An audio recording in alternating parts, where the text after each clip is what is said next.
Let's look at some 1D kinematics example problems.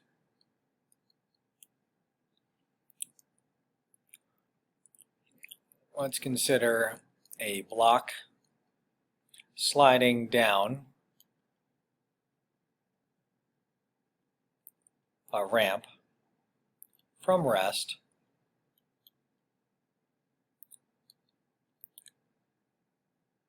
through a distance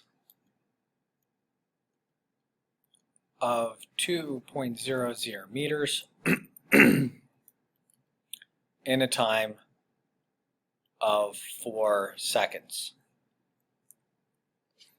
Let's have a picture of this where we have a ramp, and then that ramp is probably going to sit on the table, and then this end of the ramp would, if this were in a lab class, be sitting on a bunch of textbooks. And then we have a block here, and what we have is, let's see here, it says from rest, so that means the original speed is 0. The distance covered is going to be 2 meters. And it's going to take, if we start our stopwatch at the very top when it's at 0, it'll be at time is equal to 4 seconds when it gets to the bottom of the ramp. Let's shorten this a little bit. All right, now let's take from the story and make a nice list here so that we can organize our information and see what we have. So we have all 5 kinematic variables set up. From rest is a way of giving you a number in disguise.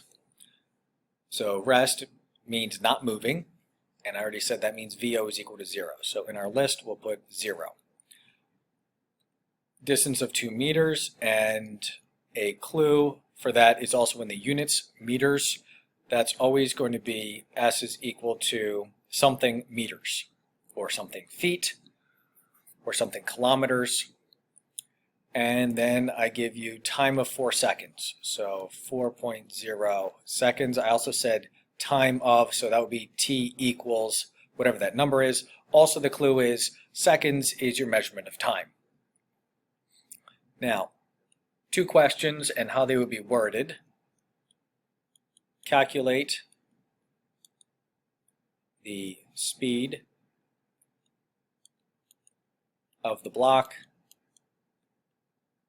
at the bottom of the ramp.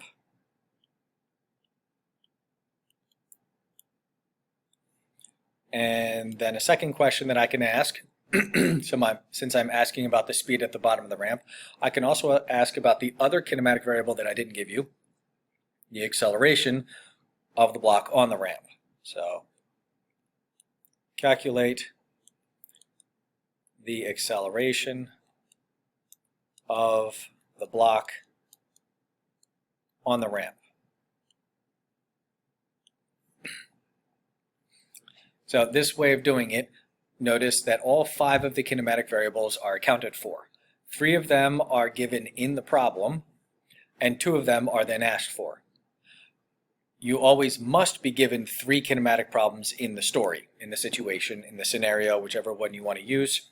So as you make your list here, and I highly recommend making VO, VF, STA your list every single time for these, 3 of these guys need to be filled out in order to find even one of the other 2.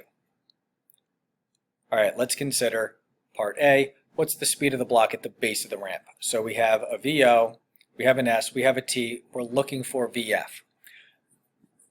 What you're going to do is take a look at the equation that includes these 4 kinematic variables, and for part A, we don't care about the acceleration at all. So what we need is the no A equation.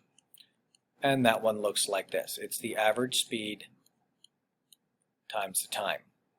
And the thing that we don't know in this is VF. We know everything else in here. So we're going to substitute these numbers into the equation and then use arithmetic and algebra to solve for the one thing we don't know, which is VF. S is 2, VO is 0. That 2 is simply part of the equation, and time is 4. So we can divide both sides of the equation by 4 because we were multiplying it, so these two sets of parentheses indicate multiplication. And 2 divided by 4 today is 0.5. 0 plus anything is just the anything, so we have VF over 2 because 0 over 2 is just 0 anyway. Now since we're dividing by 2, we need to do the opposite and multiply by 2. Cancels from the right, included on the left, and 2 times a half is 1. And since I have 2.00 and I have 4.00, I should have 1.00. And what we've done here is, if you notice, the first thing I did was divide by the time. So over here I have meters. This guy is in seconds, and I divided by seconds, and I divided by seconds. So my units there are going to be meters per second for my VF. You always need to have units that line up with the variable that you're solving for.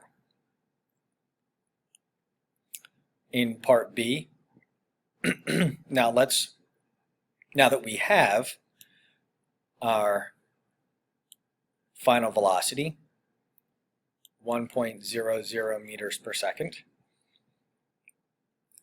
we can and we are allowed to use that to solve for the acceleration. We don't have to, but we can. Now that we have those 4 kinematic variables, we can use almost any equation to solve for A. This just means that we have to pick an equation that has the A in it. So we can't pick the same equation, we have to pick a different equation.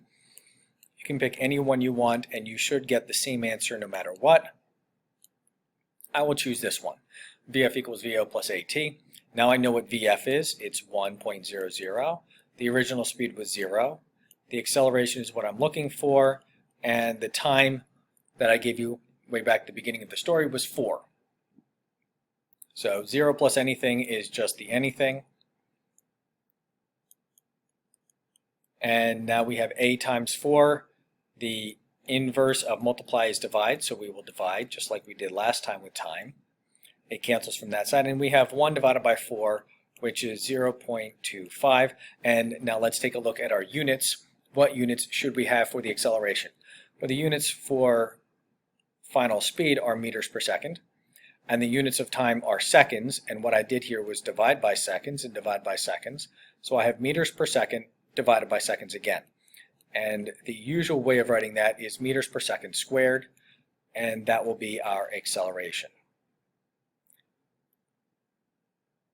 Notice how we have set up the equation to begin with, and then we substitute in numbers, and then we show our algebra, and then very last we have our numerical answer with units set apart equal to the variable that we were solving for to figure out.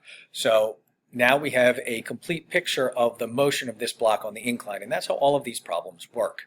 You're given part of the picture at the beginning of the story, and then you use the rules of physics and algebra to get the rest of the picture and going through all of these steps.